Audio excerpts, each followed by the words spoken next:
What's up guys? Last updated in iOS 13 we have a new option, Deep Fusion.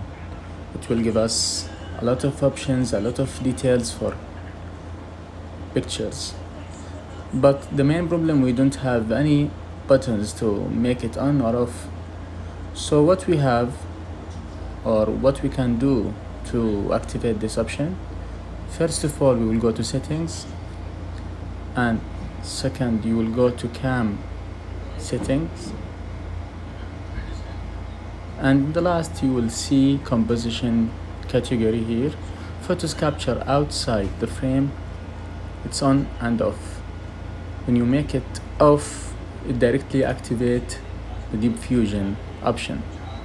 So make it, and now we will try it. Go to camera, take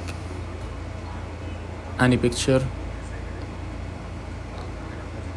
and now you will see all small details like professional camera.